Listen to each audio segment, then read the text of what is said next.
Well, hey, everybody. Welcome back to another review for Halo. I know. Episode 7. The Almost one finished. Yeah. The one where Master Chief basically isn't in it. Pretty much. Technically, he is. A version of him, if you will. Yeah, for like a minute or two, 3. Yeah, I don't know. He's probably got the most entertaining part of the show, which we'll talk about in a couple minutes. Oh yeah, that was definitely the best. The best part with Quan Ha in it was that scene. Yes, yeah. The Master Chief Quan Ha fight, sort of. It's if very you want to call weird. It that. Yeah. You know, it's really interesting because the one thing this show has, I guess, subverted my expectations, and I use that, I guess, kind of lightly because I don't think it's intentional, is that they keep kind of my expectation for what they were going to do with Quan Ha wasn't really what they ended up doing. They haven't really done anything with her, though. They seem to be back on track with her being special, right? Like they've made up this entire thing, and it's really funny because on TikTok, the bastion of critical thinking. Yes. We've gotten lots of comments about people being like, the books, it's based on the books. And you're like, half the stuff isn't in those books. Like, we have people... And they're not even utilizing the books or the video games anyway. Yeah, so they're like, why does it matter? Yeah, it's like, this is the Silver Age, guys. Like, this doesn't... it's just their excuse to do whatever they want, but at the same time, it doesn't count. Like, they're not using that stuff beyond, references that don't matter, and then they're gonna do Fall of Reach more than likely. I would assume. I don't know what that's gonna look like now. Yeah, I have no idea, especially with the plot line they're doing with Quan Ha now. Yeah. I think we'll talk about it because I'm wondering if one of the characters that showed up in this episode, whose name I'm forgetting at the moment, but I'm going to look it up. I think this specific character may have shown up, or it's a reference to a character from Halo 1. Who's that? Came out of... Well, I got to look it up because I can't remember his name. But I think he showed up towards the end of the episode, and or at least it was a kind of a Easter egg. Yeah, or like a teaser type thing where they're like, "Oh, do you recognize that thing?" Like that's what they're going for. Oh, I think I know what you're talking about. The robot. We'll get there. The AI robot thing. You just want to jump ahead, don't you? I'm going to make you put your tunnel vision goggles on. We're capping this review at 15 minutes. You know it's not going to happen. Episode was bad. You say that every week, and it never happens. So we'll see. We're going to try. We're going to try. Anyway, I'm watching. So we can kind of jump into it. You're right. This episode isn't good. I had mentioned this to you before we started recording. But get ready, everybody, because this episode is all about Quan Ha, the most interesting character in the show. Yay! They did her... Just going crazy watching this episode. Like, oh gosh, just stab my eyes out. Instead of... Can I please watch something else other than this? Instead of building her plot up over the course of the last 7 episodes, they crammed it all into episode 7. Yes. Dude, it baffles me. You take her storyline out, does it make any difference on the story? Nothing. This is like a complete... it's almost self-contained. Exactly. And it seems like, they did such a... I don't know if it was their intent, but by this point, most of us are annoyed with Quan Ha. We don't like her. She's insufferable. I say most of us, people that I've been listening to, right? Yeah, well, people don't... that's always the interesting thing. It's like, no one will give us... Well, we've had a couple people give us decent reasons. YouTube's, funny enough, seems to be the place where people are the most reasonable in their explanations. I know, right? Where, isn't it? It's like, well, these are kind of the things I like. And I'm like, I still disagree with you, but at least you gave me an answer. And I can kind of see your perspective in that. It's not the same on other outlets. You're allowed to like bad movies and TV shows. I mean, I say all the time, I like the Hobbit movies, even though they're bad. I use that term "like" though very generously. You know what I mean? Yeah, it's nuanced. It's kind of that way with anything. It's not like saying I like a good movie or a good TV show, right? Yeah. I don't think, in general, most people like reality television because it's this like bastion of well-written, well-executed, quote-unquote filmmaking is just the first word that comes to mind. I know it's not the exact same thing. But people don't go to that going like, man, I'm going to see this because I really want to see a well-crafted TV show or movie, right? They go to it because they like drama, and then when you ask them what they like about it, that's it, right? It's garbage, but people can still like it. You know what I mean? Absolutely. It's just this Quan Ha, her storyline is just boring. It just, who cares? Yeah. So you know what I mean? They haven't built her up to make her a likable character. No. And not only that, but, you know, to make her more insufferable, to make you dislike her character even more, you know, in this episode, she points the gun at Sauron again, which doesn't make any sense on why she would. I know the reasoning they would give. I just think it's a stupid reason. Yeah. We'll so get. Anyway, we'll get. We're gonna get it. No, you're good. We're definitely gonna get there. So I can't believe this was a Quan Ha episode. The whole thing. I was like 5 minutes in. I was like, oh no, it's gonna be Quan Ha. It's like, oh, we haven't cut away to the UNSC, and we haven't cut to Chief or any of the other things going on, and it just kept going to her, and then it went to Sauron for a minute, and I was like, oh no, I know what they're doing. And to be honest, I first got slightly worried because you know how they do the recap at the beginning, and the whole recap was about her, and usually that gives you a heads up for what's coming, and I was like, come on, man. It was just how great Quan Ha is. She's so special. She outsmarted a UNSC trained Spartan elite person in Sauron, and she took on a man twice her size, and oh my gosh, it's Quan Ha. So here's let's get into it. Here's our actress wearing her wig. Hey, share your screen with me if you can. Oh yes, of course. Here she is wearing her wig. There's no audio, but I'm sharing it with you anyway. No, it's okay. Anyway, here she is. They're sitting at this dinner table, and this entire episode, just so you guys think that's are her aware, wig? Oh, it's a wig. Oh yeah. Yeah, it's a wig. She looks a lot better, by the way. With longer hair. With her, I think that's supposed to be her actual hair. The haircuts they gave her, the man too, her father too. I think he had that little haircut in the first episode too. Everyone who had that haircut, they look terrible. They look like really weird mullets. It just doesn't make any sense. Like, why as rebels, right, would the only thing you keep would be the long piece in the back that someone could easily pull on if you get in a fight with someone? Makes no sense. Yes. How can we implement the worst of every haircut possible? So we get our kind of like first moment of her kind of being insufferable, where she's just like going off on this guy that's hanging out. Where's that guy?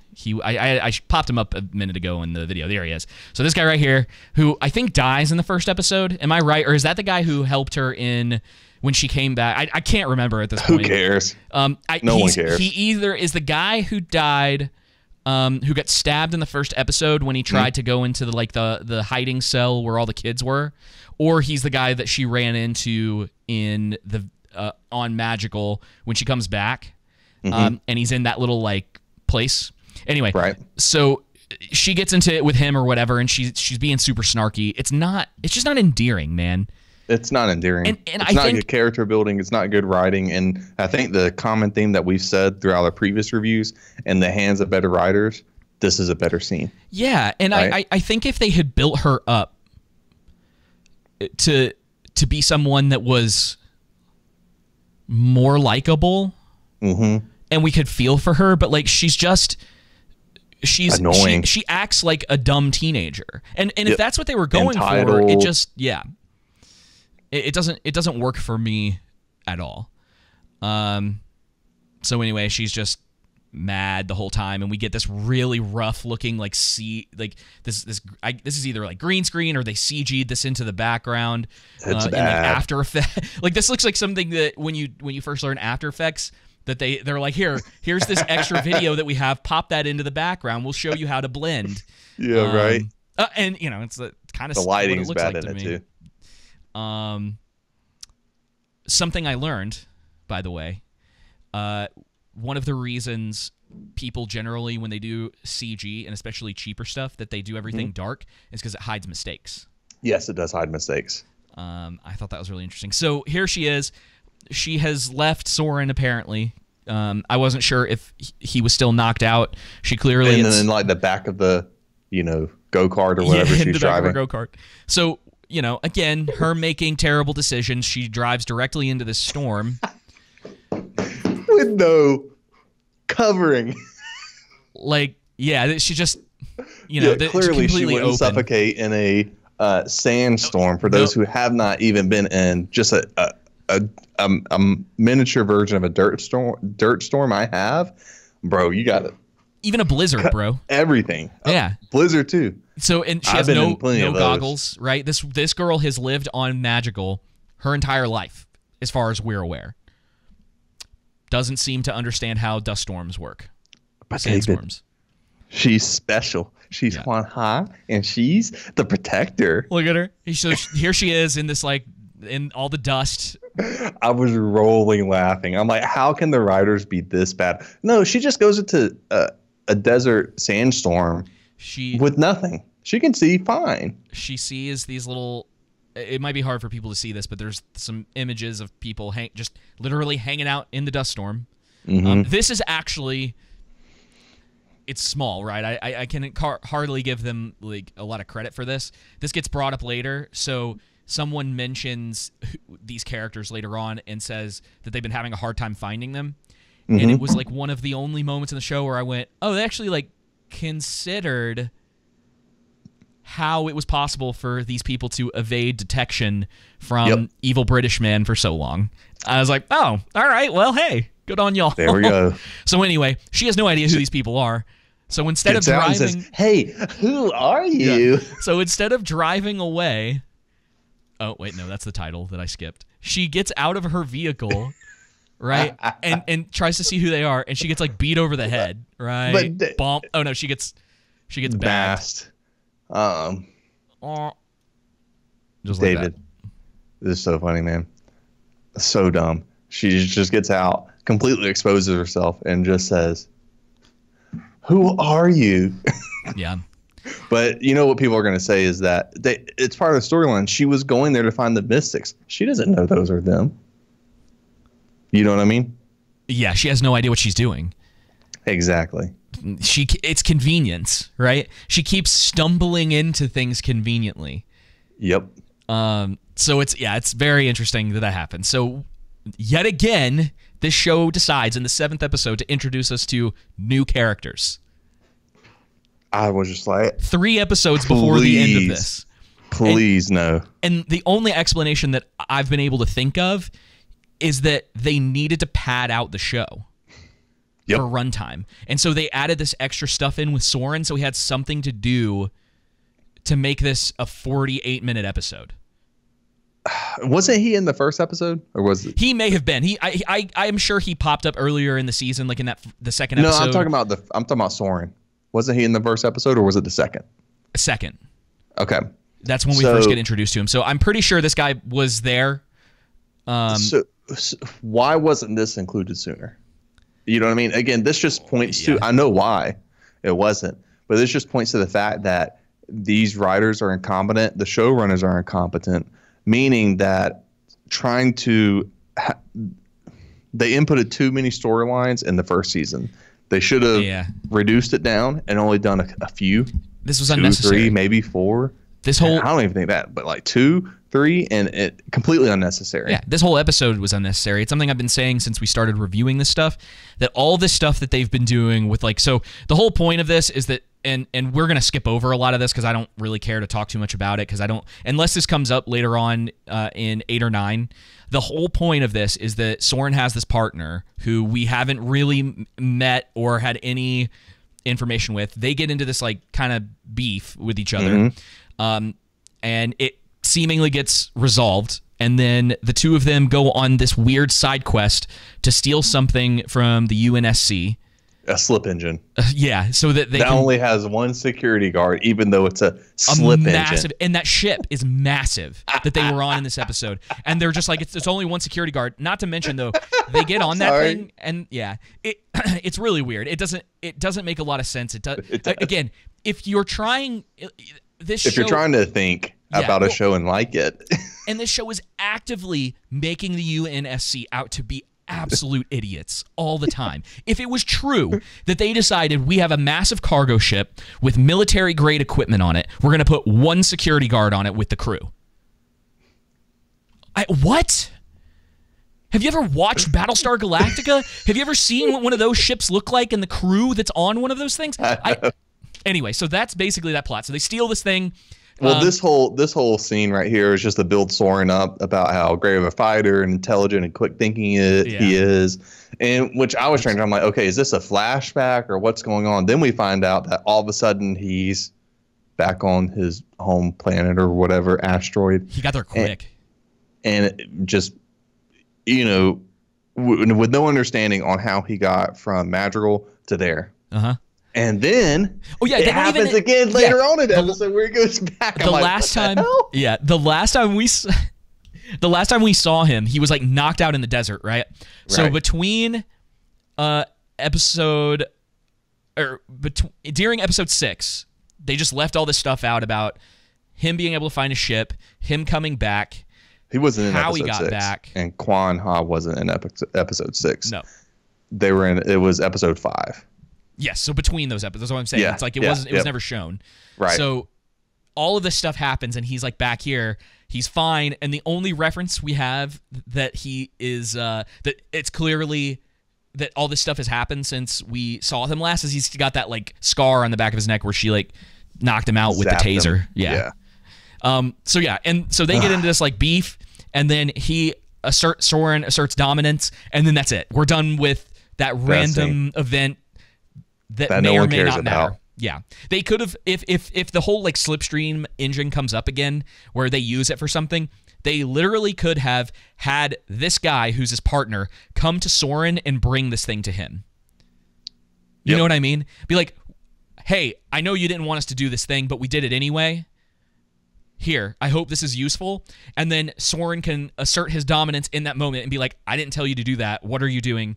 Could have, accomplish this all in like 5 minutes rather than having this completely random thing that took up a whole episode. It was like episode 5, right, was only like 35 minutes. Like, why can't we have some more of that? Why do we have to have a 48-minute episode that is more exposition and world building in episode 7?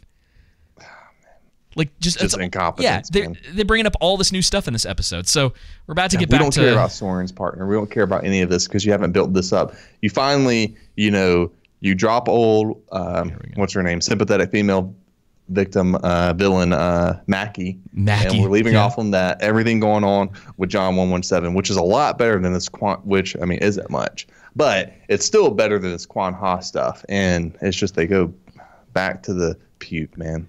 This is didn't feel okay.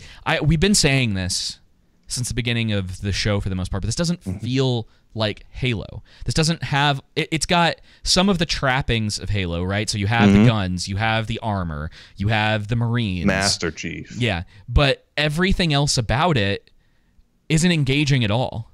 It's boring. Yeah. So now here and according to the TikTok. Some TikTok people, people on there. It's like, man, it's best thing since sliced bread. So this she gets picked up by this random group of women living out in the desert, which Venture calls the desert witches. The desert witches, and I'm like, and I realized it, right? Like this is basically their Avatar episode, as in James Cameron's Avatar. because it's basically the natives fighting against the people who were stealing the life force out of Mother Earth. Like that's the colonizers. Yep. And surprisingly, though, again, it subverting my expectations slightly, whether they meant to or not. They didn't like beat it home. At least I didn't think so. It didn't feel like I was very subtle. Well, not very subtle, but it was there. But it wasn't like the dialogue was beating you over the head with like these and maybe they use the word colonizer, maybe they don't, but these people, they are stealing the, and it's there, and they're talking about how they were trying to protect certain areas and do this whole thing from evil British man. But yeah, this is what they're doing. It was like this whole native thing, which kind of like, all right, that's where we are. And there's it's a matriarchal society, David. Yeah, and it's really interesting too because this episode, especially Quan Ha's thing, it's like straight out of Book of Boba Fett. She like they both of these characters run into a group of desert dwellers. They both go on some sort of like spiritual journey because they get drugged. Even though in Book of Boba Fett, he gets a salamander goes up his nose, and that's how he goes on his trip. Versus her drinking like magic fire that turns into water. Yeah. And I'm like, okay, so there's magic in Halo now? Like that's... And they don't even explain to desert people nothing. No, they don't. No. It doesn't matter. No, they're just there. They'll show up in the last episode for whatever battle has to occur. I was like, please make her Reclaimer so you can just totally ruin the show. I love how extra this lady's hair is too, by the way. I couldn't stop staring at it. I'm like, what is the purpose of this? Like, I just thought that was kind of interesting. Yeah, I don't know, man. I guess, should we move on to like the, here's angry British man. He shows up and he's looking for what's-her-face. We also learn that the bounty on Quan Ha got increased to 3 times what it was or something like that. Yes, it did. And I was going to say, at this point in the episode, I'm like, well, at least Sauron isn't babysitting her now. But... Yet. Dun, dun, dun. I spoke too soon. Here's their little ceremony thing, which leads to what I would consider the best part of the episode, which I think we both agree on. So this lady who has some sort of wizardy magic powers, takes the fire. Wait, before you say that, I'm sorry. Yes. I had to interrupt you. Before you say that, in that scene that you were showing with her and Quan Ha, she was telling Quan Ha, "You're not ready for the truth. Your rage is controlling you." Yes. And then in this scene, so all of a sudden she's freaking ready. I hate that as a thing. That it's such a trope. That happens in a lot of modern writing, and I'm sure people could probably give me examples of this stuff from the past too, where someone goes, "Hey, so what's going on? Why am I here? What do you want with me?" And they go, "You're not ready for those answers." And you're like, "What?" You know what it reminds me of? It's borderline the same thing that happened in Return of the Jedi, or not Return of the Jedi, excuse me, The Last Jedi, where purple hair lady from the Rebels is talking to Oscar Isaacs, and she's like, he's like, "Tell me what it is. What's the plan? What are we doing?" And she's like, "No, I'm not going to tell you the plan. You just need to follow orders." And he's like, "What?" You know what I mean? So it's kind of a similar thing where you're like, it doesn't make a lot of like sense when your hero character comes into a place, and I know they're trying to like build mystery or whatever, but it's one of those things that's like, take a couple seconds to be like, this is who we are. This is why you're here. Everything will be revealed shortly. Yep. Because obviously she couldn't, you don't want like exposition where she's like, well, I'm about to feed you some fire water and you're going to go on a trip. And that's how you're going to learn about the stuff. Why that's the case and why, this thing leads her to somehow being, and, it's a bit, we're jumping ahead a little bit, but it essentially seems like it's leading her to, and I think someone called this at some point, she's going to lead Master Chief to Halo. And maybe they're going to jump down a well to get there. And I don't even so much mind the trope as long as you're going to let her go on some kind of journey of overcoming those obstacles, right? Becoming a better fighter, becoming more in control of her emotions, becoming more rational, becoming more wise, right? Like, they don't do that. She's basically there by the end. But she's there. Yeah. But this was my favorite scene of the episode, though. All right, so Master Chief shows up in her vision after she drinks the fire water, and they get in this room. Yeah, what's his face shows up, the creepy guy from that one episode that Chief screams, "Who am I?" at him. Who am I? Who am I? And then they go into this room, and she has this like fight with Master Chief, and he, for whatever reason, gives her a chain. I'm sure this is supposed to have some sort of symbolism or whatever the case may be. She's chained to her rage or whatever the case may be, and she has to overcome her rage and whatever. Yeah. So here she is. We've never really seen Quan Ha fight for the most part that I can remember, and so I don't know. We assumed she wasn't going to beat Master Chief, or at least I did, even in her vision. It's just like, please don't do that. Like, please don't do that. I don't know, man. You know what I mean? I was like, no, please. I mean, bet it was really tempting. There's half of me that like wanted it because then it's just something to make fun of. Yes. But we got something that I think is a little better. More satisfying. Yeah, where she's trying to fight Master Chief. She's like hitting him with this chain and doing all the stuff. She wraps it around, and then he just like knocks the crap out of her. Kills her. Yeah, she gets a knife the second time from Creepy Dude. Yeah, he launches her. This was the best one in my opinion, where he picks her up and like punches her, and she gets launched across the room. So this happens a bunch of times until she realizes she's like not. She realizes something, that she shouldn't be fighting her destiny or something, right? They don't even, you know what else? You know what they didn't mention? You know what they set up at the beginning of this episode that they never mentioned? What's that, David? Her mother. I know. I thought they were actually going with that route when in her visions, or in the stream or whatever they're trying to call it. I thought that's the route they were going to go with Master Chief. She was going to go on this journey of him killing her mother and stuff like that. Nope, none of that. So she follows the vision of Master Chief out into the desert, and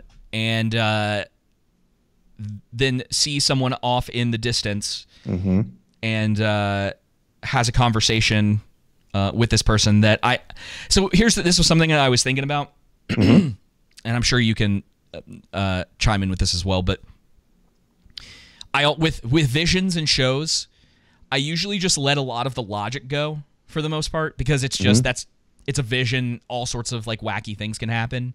Right. I still found it to be just kind of like goofy in general, because they walk over to this well, and there's a man speaking to a robot. And it was one of those things that made me think that and then the person starts shape-shifting into all these people that she knows. I guess they're her family. Her family line. Yeah. Because her family line, they've all been protectors. Oh, that's of the well. Of or the portal. The portal. It's the portal, but the portal will only open if Madrigal's safe or something like that. I don't know. Something stupid. Ah, yes. Okay, I got the name. So we get this. Oh, yeah, I'm absolutely correct in who that is. Okay, so we have this person in the vision, and we have this well. There seems to be some sort of connection with this well and how they're getting the halo. At least that's kind of what is explained. Because, of course, all of the other artifacts that we've run into already, it's not enough. We also need, because Quan Ha's in this and she needs something to do. Yep. She's going to lead them here, maybe, and maybe this well. Like, I don't understand. It's like, is there going to be a map or something that either now shows them the right direction? It's like this weird rabbit chase, right? Like they've been collecting all of these MacGuffins through the whole season, and now this is finally there. So the Covenant has one of them now, though. Yeah, and you figured it out. So I think this is Guilty Spark. Yep. Who is I think so too. A character that shows up, as far as I know, only in the first one. I might be wrong about that. I apologize, Halo. I have no idea because I'm not. I only remember Guilty Spark from Halo 1, but that's, I mean, whatever. Anyway, so yeah, I think that's what's about to happen. I don't know why it's here. It's supposed to be on Halo archiving, and I think Guilty Spark's supposed to be I think it's supposed to be like a caretaker of the ring, if I remember correctly. I actually pulled up. Let me see if it says anything about him in here. Prominent Halo in Halo franchise, altering between roles of benefactor and antagonist in the series. Okay, so he's in more. Characters critical, reception has been mixed. Personality. I was going to say, I think he's a hero in some, and then a villain in others. Yeah. Anyway, so that's who that is. It was kind of, it was one of those things I saw it and I was like, oh, it's that robot. Yeah. That I remember from I don't remember if the level's called the library, but in Halo 1 there's this one level where that thing is with you the entire thing. It's so irritating. That's just the only memory I really have of him. Anyway, so we're just about done. Thankfully, almost done with the first season. So yeah, this is that scene where it's like all of them change and then they're like lining up and it's supposed to have this effect. Yeah, it's like she's now going to take on the role of protector, whatever that means, which I guess we'll find out soon enough. She's the last in her line. Yeah, she's the only one left. Oh yeah, we didn't talk about her aunt getting shot in the back. Yeah. The general. Yeah. She tries to hurry out of there and then just gets shot. Yep. I'm telling you, man, I know it's probably not the biggest deal or whatever, but it does bug me how little visceral violence is in this show.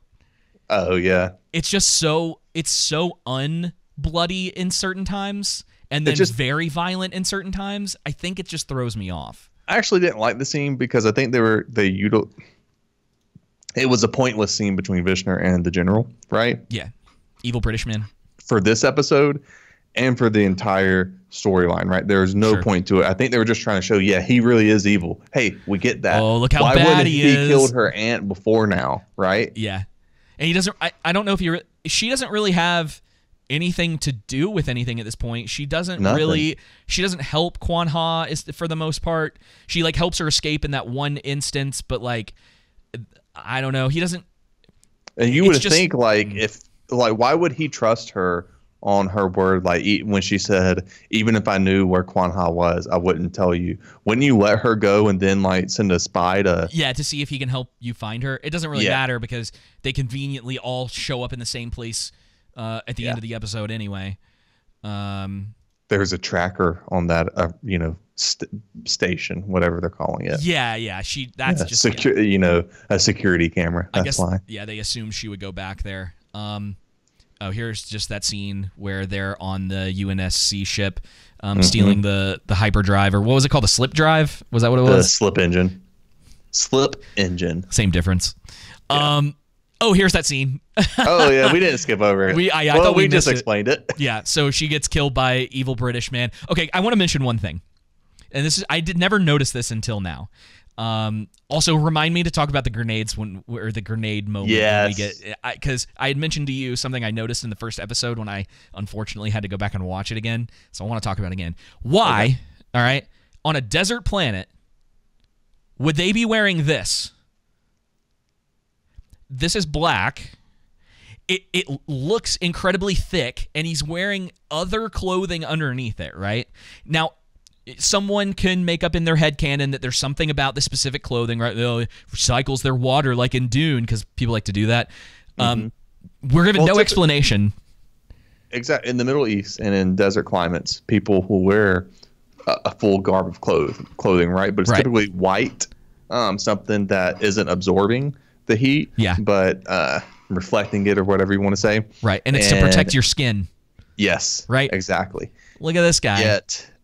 And his buddy, how are they not sweating all the time, dehydrated and sweating all the time wearing this stuff? I know he's got that weird black SUV, which is such a weird thing to see in a Halo show, right? Yep. Him just driving almost a regular SUV through the desert. That's a good catch, though. I wasn't paying attention to the black clothing. I just was like, that. It seems like an odd choice. Anyway, So anyway, he kills her after, quote, pretending to let her go. He shoots her in the back. And we all care. Oh, there's the SUV. Yeah. There he is with his. This is something else, and I'll mention this again in a second. He has this Glock. Where is it? Let me see if I can get this. He has this Glock, right? Mm-hmm. Right here. Right. And it's so funny in shows.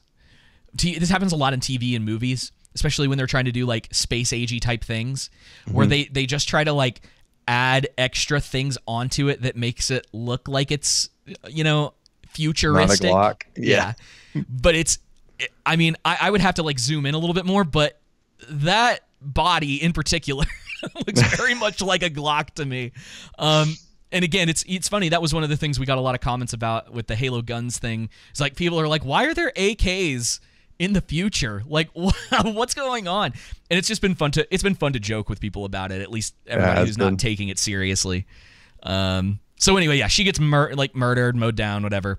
Quan Ha is she makes it back to the rebel base / where they were fueling early on, which is an odd choice of where you would want to keep a rebel base. Yes, it is. In a fuel depot that's like vital to everything. That can ignite very easily. Well, yeah, in a place that people would go to and see a lot. It's odd. Like, again, none of this is set up that well. It's very odd. All right.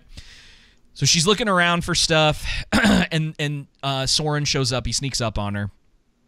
Somehow got there very quickly. Yeah, and that's the other thing, right? So Sauron's whole arc in this episode was that he quickly made it back to his comet planet. Now we know that there's fast like hyperdrive stuff. Maybe the explanation for this, but he doesn't have it. That's why they took the slip engine. Right, he didn't have it before, and then he had it now. So I guess you could argue. They installed it quickly and then he used it. Whatever. It's ridiculous. This is borderline teleporting, if not straight up teleporting for him in this episode. Anyway, he shows up. They talk about stuff, and he's still trying to protect her for whatever reason, even though they were attempting to make you think that he was just going to try to grab her and take the money or whatever.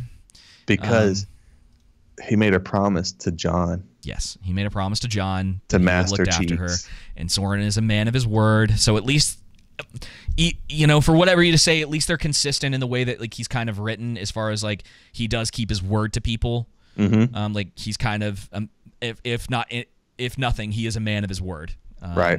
And it shows that he has some sort of respect for John. Take that for what you will, whether you like it, whether you don't. At least they kind of kept that part consistent through the whole season so far. Anyway, so evil British man shows up. And it's like, hey, come out, Quan. Yeah. She has a smart idea. Where do you land on that? Because I don't. I was just like, I don't hate it. It's kind of just like, all right, that's what you're doing. Spartan elite trained soldier, right? Doesn't come up with a better plan than, hey, we're just going to shoot. Yeah. Really? Like, he's not equipped at analyzing a battle situation. And again, I understand, like, this scene could have been handled better to where he's like, hey, you're familiar with this outpost. I'm not, are there any places we can go? And are there any ways for us to get out of here? What do you suggest? Something like that. Yeah. Rather than just, her come out and, Yeah. Made the demands and tell Sauron, like, hey, we're going to fight Vishnu on my terms. Right. Well, she's been given a bigger... Well, she doesn't know how to fight. Yeah. She's been given... She's been given a bigger head now because she's, like, a chosen one now. And she's like, we're going to do it my way because I'm the new protector or whatever. And it's like, again, the plan is good, right? Like, I get that, understand, fine, like, whatever. But I come back to this could have been handled better. Yeah. With the dialogue between Sauron and her, because earlier in the episode you say, hey, Sauron's just, building him up to be intelligent, quick-witted. He can think on his feet. He's a great fighter, obviously, because he's a trained Spartan. He does things his way. Yep, exactly. Yeah. And, very headstrong and stuff like that. And then he just like, okay. Yeah. I don't have any ideas other than we just got to fight. We just got to shoot. Yeah. They and definitely, the battle scenes with him. They definitely, angry too. they definitely undercut him for sure towards the end of that, because he has, he can't take care of himself in the end. Can't take care of himself. He fights, so many guards, doesn't take any of their weapons. Like, especially since his bullets are so precious. Doesn't take any of their stuff. Yep. Oh, yeah, it's very weird, right? For an ex-Spartan. Yep. Yeah, not to mention he just has a pistol, and they all have rifles, right? Mm-hmm. And correct me if I'm wrong, but I believe they're UNSC rifles that they have, because in an early episode, Venture mentions that they supplied them with weapons. They might be. They don't look like it. So I was trying to see if I could grab for the Marines, at least, even if it's not for the Spartans. Yeah, I was trying to see if I could grab a shot. She finds Master Cheek's rifle. Yes, yeah, which we're getting to. I was trying to see if I could grab a shot. They have these like really blocky looking weapons. Let's see. You would still think, though, he would grab them, though, just because he only has here we go his handgun, and you would think, like, hey, I need to conserve my ammo as much as possible. Let me use this other weapon. You know what I mean? Yeah. Like, these might be. These aren't recognizable for the most part. Mm-hmm. They don't really look like any of the guns from Halo. This, again, looks like more of an attempt that they grabbed a real weapon and then put a whole bunch of crap all over it to make it look futuristic. For whatever reason. And another thing, right? This always kind of bothers me. So there's like this dude has two people have their hoodies on in a fight. Yeah. Like, because that's not going to get in your way. It looks cool. How's that not hot? How's that not hot? And he's trying to aim down sights too. Yep. You know how annoying that would be for anyone who's fired a weapon? That would be extremely annoying. Yeah, this is not normal. But here's my biggest complaint, right? These are all automatic weapons. Sauron has 2 6-shot pistols. Yep. Right? Does he have 2? I thought he only had 1. He has 2. So Quan Ha had his original one, and then he got I guess he did bring another one with him. Okay. It's like silver or something like that. And you have 20, 25 guys, give or take, that all have automatic weapons, and he manages to beat every single one of them. I get it. Ex-Spartan, he's got all of his modifications, but not Quan Ha in episode 5. He got outsmarted by her. She took on a man twice her. Yeah. They show all this elite level skill he has, yet he gets zapped back. Anyway, I digress. So their whole plan is basically to blow up this facility and kill all the guys. Mm-hmm. Which, all right, fair enough. I mean, there's really nothing wrong with the plan for the most part. And so they're all looking, I just don't see how that bunker that they went into was going to save them. Yeah. Yeah. Well, that's the inconsistent part for me. Yeah, for sure. It's definitely like a plot convenience. It makes sense only from the fact that you would expect a place that deals with this kind of stuff to have a safe haven for people working there in case something went wrong. That room was established in the first episode as a quote unquote safe place, even though it took nothing for the elites to get in there. And to be honest, I need to go back and see if they just busted open those doors or if they blew the doors off. I don't remember. It doesn't at this point, it doesn't really matter. But it is, even if it, from like a visible standpoint, it doesn't really seem like it makes a lot of sense as to how that room in particular would have survived the blast. The logic of a room existing in a facility where you're dealing with something that, if could cause very volatile. Yeah, it could cause explosions like it does. We see later on. It makes sense that it exists. It's just why that specific room and why it's got these little like windows on it. Like, why would you want windows on a room that's supposed to, keep fire and like death out from getting in? Yeah, it's odd. It did seem very well insulated from that type of explosion that happened. No. Does that make sense? Oh, absolutely. Not to mention that the fire comes in the room too. Yeah. Through the little, blinds or whatever, openings. Yeah. So Sauron, where is it? He tries to do this move. He gets shot in the leg. Mm-hmm. Kinda. It from what I could tell, it looked like he gets shot in the leg. It was hard to tell clearly if the bullet like actually hit him or not. Like they just do it and he starts limping, right? So that's kind of the assumption. And again, this is part of my problem, is that one of the reasons why the show should be a little more violent is because then it's very clear. Like if you get shot in the leg, like I need to know you got shot in the leg. Right. Because if it's kind of like, oh, he kind of got shot, because they do this a lot in the show where people will shoot armor, because this happens in Boba Fett all the time too, where people will shoot at other people and they constantly, the bullets just go to the armor and they don't hit all of the other pieces of them, right, unless it's needed for, again, plot convenience or whatever the case may be. So he gets shot in the leg, and then he's like limping, and the grenade thing. We do need to talk about the grenade thing. And she grabs it. Yeah, so somehow knows how to use it. Yeah, and even though it's alien tech. Oh, here it is. So somewhere in here, Sauron does like a flippy move.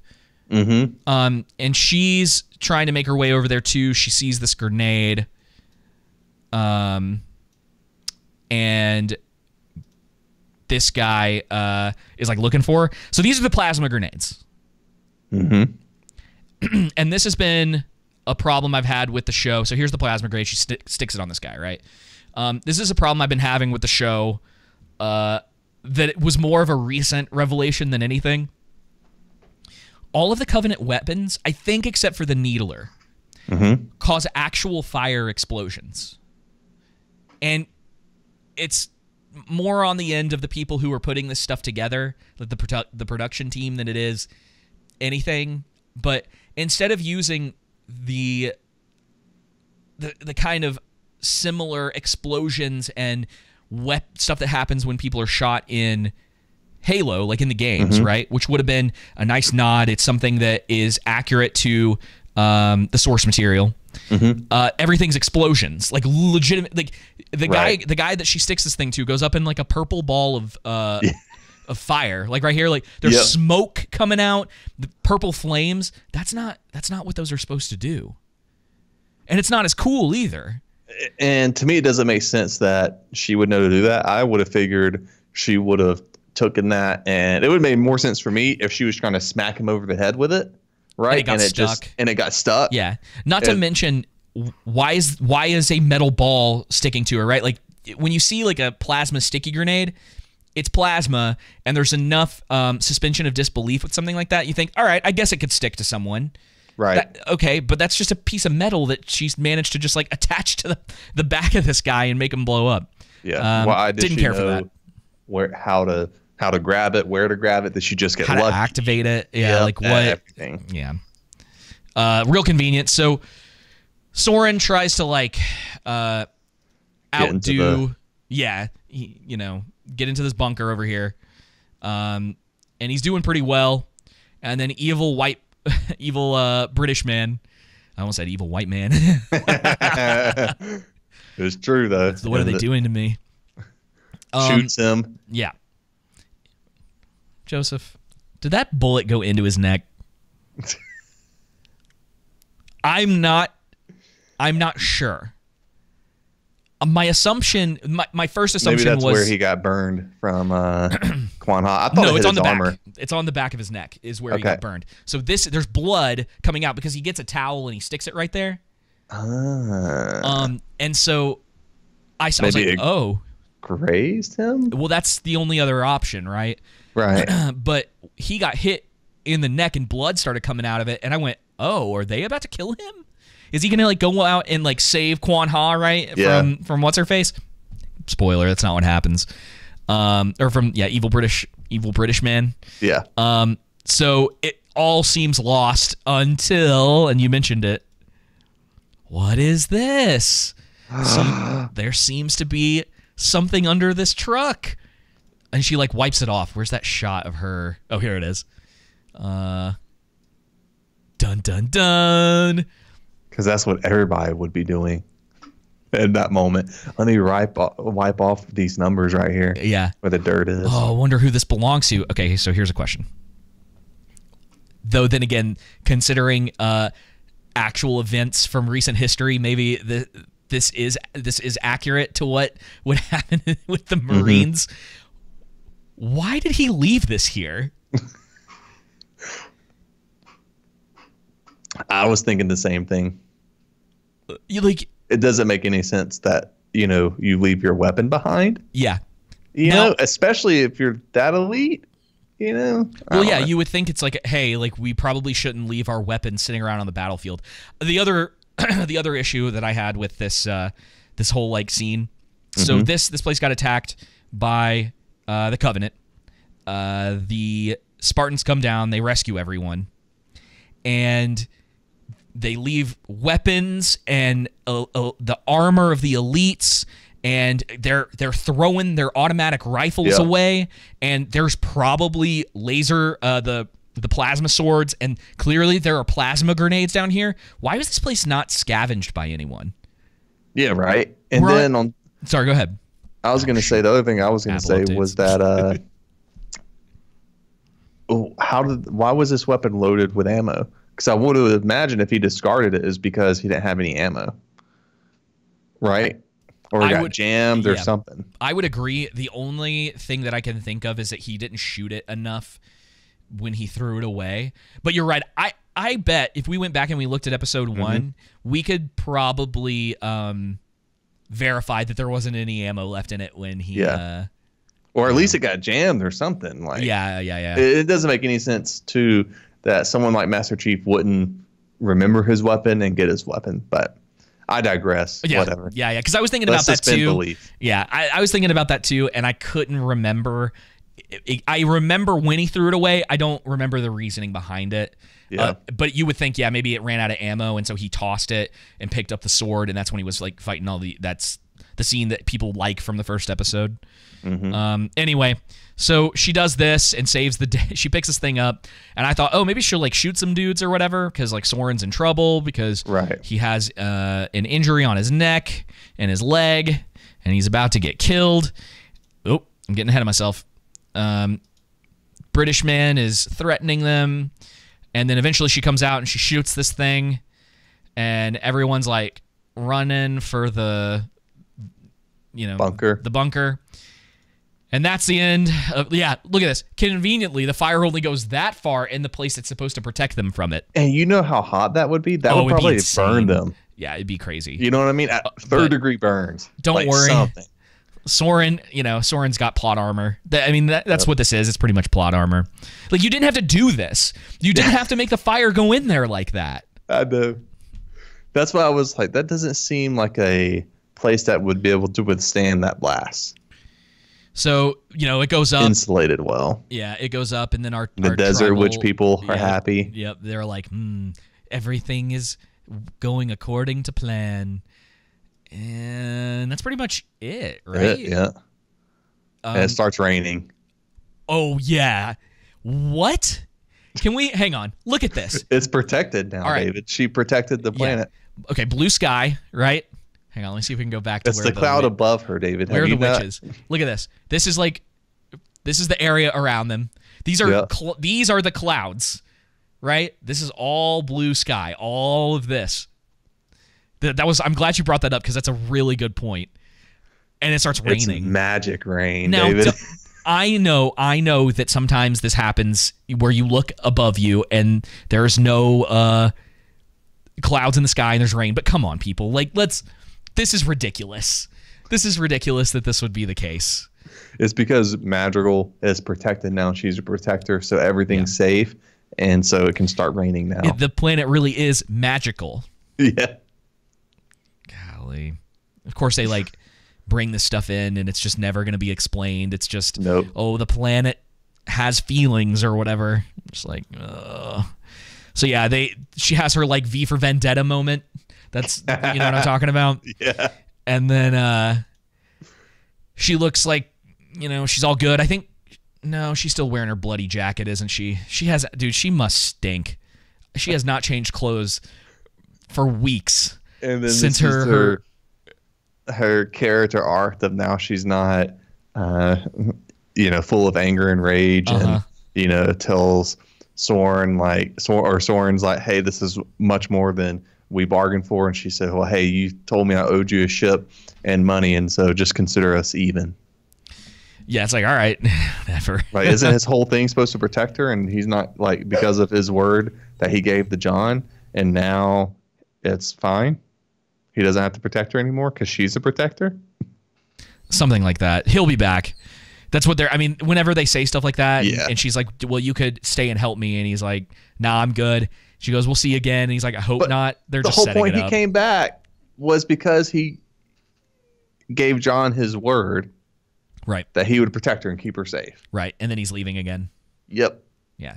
And maybe if they would have explained why after he got zapped and when he went back to his comet planet, what transpired then or whatnot. But yeah, I don't know. Yeah. Even then, if they would have done that, still bad writing.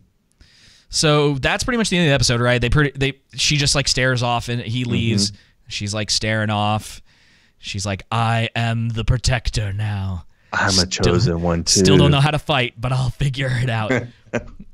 Yeah, and that's episode 7 of Halo. Only 2 more episodes, guys and gals, and we'll be done. And then we'll have to answer: will we review season 2? Well, it's going to be next year. It'll be out next year. I think they're pretty close to finishing filming, so if not done already. Oh, man. We know we're getting it because they already announced before the season even came out that season 2 was coming. And they're like, isn't that amazing? And it's like, but you don't know how people are going to receive this. And if it's like average to below average, that's not good. I know, dude.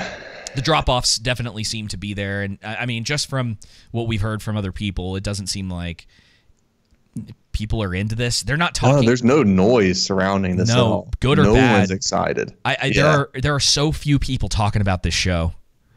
It's kind of fascinating, really. It just I don't find it acceptable at all that a Halo television show can be just average. It's not even average. It's boring. Right. Like it's not a average TV show. So what do you mean? Wrong choice. Yeah, sorry. Wrong choice of words. What I'm saying is it's like it doesn't have buzz. It's basically falling flat. But it's average in the sense that it's getting the I guess you could call it like mainstream opinion of it is that it's pretty average. Like people are like, oh, it's getting lots of views. It's it was like the #1 downloaded thing for Paramount. Mm-hmm. They've been throwing all these numbers out, so they're trying to lift it up. It's not like they have much on Paramount. So. Yeah, and then it's kind of average in the sense that it's not loved for being so awful people are willing to talk about it, or so good people want to talk about it. It just sits somewhere in that kind of middle where you're like, okay, it sucks, but it's not. There's not enough like unbelievable hilarity to get out of it, like something like Boba Fett was, where weirdly enough that show was being praised by a ton of people and then completely panned by a lot of other people. This is no one's talking about this in a lot of the circles. I don't even know if Angry Joe is still reviewing it. Ooh, because when I uploaded our review last week, I don't know if it was there or not. So, but yeah, we can. I'm about to check. Yeah, we can end it. Yeah, no, he has a review up. Okay. I just wasn't sure because usually when I'm going through like all the process to upload everything, his is one of the things that popped up and it wasn't there. And I was like, oh, did he give up? I wouldn't have blamed him. Yeah, it was pretty trash what they were doing to him. Yeah. No one understands fair use. It's unbelievable to me. Like I think we're still fighting a copyright strike on episode 4. I'm still waiting to get a decision about it for something that it's not a reasonable way to watch the show. Like, we're commentating over still images, and there's like a 20-second clip of something that we then take the time to talk about. Like, it's fair use. That's how that works. Like, that's how it works. Yeah, exactly. We're transforming the content. Anyway, that's a talk for another time too. Joseph, do you want to tell everybody real quick how they can support us if they've made it to the end of this video? If you liked everything you've heard so far, just go into the description, click our direct.me link, and there you can support us first, before you do that, I got ahead of myself. subscribe, like, and comment on the video. We love engaging with y'all. It's really fun. The second thing you can do, go to the description and click our direct.me link. There you can support us on PayPal if you would like to donate to us, and you can do a $1, $5, $100 million reoccurring monthly donation. But no, seriously, whatever donation you want to give, if you can make it reoccurring monthly, it helps for us as well, because eventually we'd like to make this our part-time position and then get to where we can do it full-time. Right now, we're both working full-time jobs and doing this as well. The second thing you can do is you can donate to us in the form of Bitcoin as well, or Satoshi. So you have our wallet, Bitcoin wallet on there. As well, you can follow us on TikTok, Instagram, and Odyssey. And we're on Truth Social. But doesn't seem like anybody else is on Truth Social. Trust me. I was like, I posted all of our stuff on Truth Social, right? I'm like, if anybody makes, I guess what they're calling is a truth, right? Which is a post. If anybody makes a post, does it make a sound? Like, is anyone there to actually see it? No, the only way you're going to do it is you have to come off like really liberal on there. Like super, and be like, all of the feminism in the new Halo show is amazing. Come and watch our reviews and see if you get anybody that's like, oh, you libtards, or you know what I mean. It'd be really funny. Oh yeah, that's what you got to do, because I hear not great things about that. Just hear it's boring. Yeah, pretty much. It's just another echo chamber. Not functioning well. Let's just leave it at that. But yeah, you can support us on YouTube, Odyssey, Instagram, TikTok, Twitter. You go to our direct.me link, you'll see all of our socials there. You can also support us, giving us some monthly recurring payments. The reason why we say PayPal instead of YouTube is because you can donate to us on YouTube. We'll definitely take it. But YouTube takes a higher percentage, whereas PayPal is only like 2.7%. Yep. And so we're not, if you have followed us long enough, you know that we're not the biggest fans of YouTube and how they manage everything. So, yeah, that's the best way to support us. All right, and we'll be back next week with episode 8. We're almost done. 2 more hours. We're almost done. I think. Well, yeah, you're right. Who knows how long the finale is going to be, though? Yeah. It might go. Man. The finale might go over an hour. Don't be shocked if that happens. Gosh, when is that going to be? That's going to be on the 19th. Yeah. Oh man. Okay. All right. Well, we'll do it for y'all. Yep. Until next time, y'all take it easy. Take it easy.